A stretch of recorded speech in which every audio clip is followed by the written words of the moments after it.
Gaston, although a narcissist, does showcase a good deal of bravery. We'll rid the village of this beast!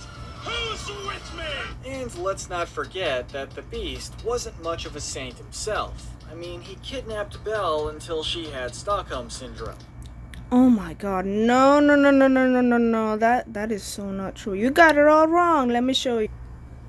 Alright, here we go. Stockholm Syndrome is not a mental disorder, it's not an emotional disorder, it's not in the DSM-5. It is more of a pop culture thing, but even then, people misunderstand what it is. Stockholm Syndrome, people assume it's you're held captive and you fall in love with your captor.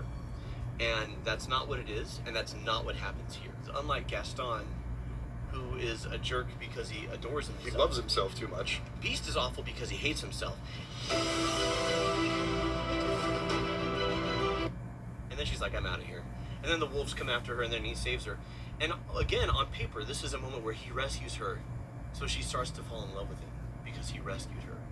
But in actuality, that's not what's going on. What does happen is she actually sees him as more than just a monster. Yeah.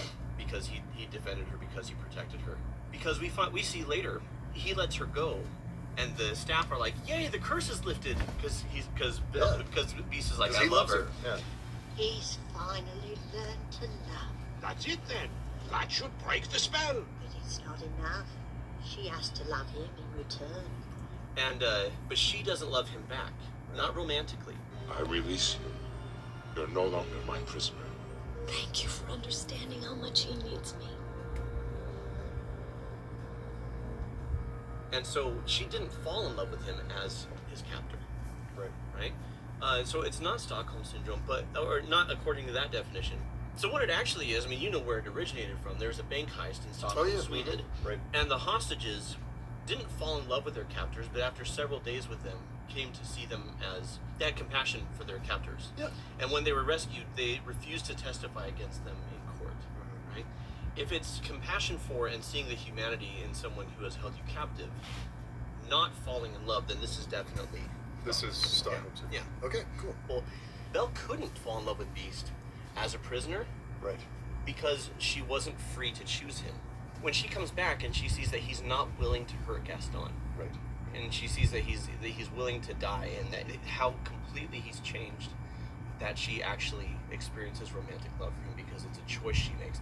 And that's what sets this apart from a lot of these unhealthy relationship films. Like I say, it's the nuances. Belle chooses Beast. She's not forced into it. In fact, when she's forced into it, she doesn't choose him. Yeah. She has compassion for him. She starts to see him as a friend. That's what she says when she looks in the mirror. Please, I know he looks vicious, but he's really kind and gentle. He's my friend. He is friend-zoned hard, and deservedly so. And this is one of the reasons I love doing cinema therapy. It's not about where the story starts, it's about where it ends. Where the story starts is horrible. Right? Really bad. And that's true of a lot of great stories and a lot of characters. It's true of any great story. You can't start in a good place and end in a good place and have a good story. That's just called being nice. Yeah, right? And so you need the characters to go from a place of... I take it back. Ted Lasso did it. Thank you, Ted Lasso. I forgive you. What? But Beast has arrived at a place of real love. It's beautiful.